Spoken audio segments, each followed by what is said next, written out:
If Kim Jong-un wasn't threatening to drop a missile on Guam and Donald Trump wasn't counter-striking with a threat to hurl fire and fury the likes of which this world has never seen before, which is quite a quote to contemplate, you'd be tempted to try to make sense of Pauline Hanson and Malcolm Roberts.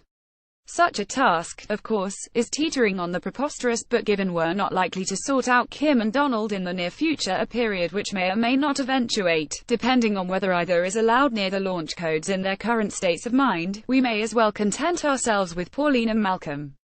You might have noted that just a day or two ago Senator Hanson promised that Senator Roberts would set everyone's mind at rest about his citizenship by producing, for the perusal of the Senate, the documents he says proves HES Australian.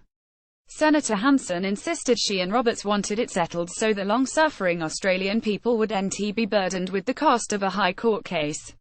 What a shock, then, to discover that all of a sudden, Roberts has decided to keep the documents to himself. He would produce them only for the pleasure of the High Court. Thank you for asking. And if you were asking, he wouldn't be commenting further.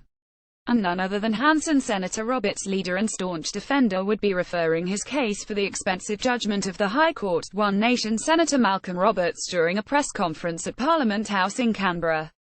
Photo Alex Ellinghausen. Had we blundered into an episode of that old TV show, Mork and Mindy, the one that made Robin Williams the most hilarious and unpredictable alien of his time? Mork from Mork was Malcolm Roberts auditioning for a role in a remake. Politics seems lost in space all over the place. US President Donald Trump has threatened fire and fury on North Korea. Photo Andrew Hara in Melbourne. Victorian opposition leader Matthew Guy is trying to crab walk away from a lobster dinner by referring himself to Victoria's Anti-Corruption Commission.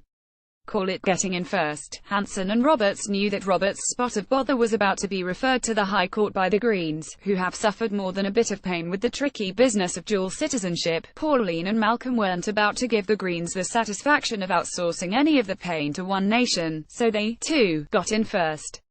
Pity the High Court. Accustomed to sitting in judgment on matters of grave importance, it suddenly finds itself overrun with accident-prone politicians. Apart from the citizenship, dual or otherwise, of Roberts, there's the eligibility of Nationals Senator and former Minister Matt Canavan, a confessed dual citizen who wants to remain in Parliament, and a recount for the seats of two Greens, Scott Ludlam and Larissa Waters, who have resigned from the Senate after discovering they were dual citizens.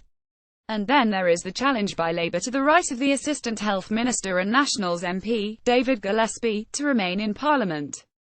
At issue is Mr Gillespie's ownership of a shopping centre which includes an outlet of Australia Post.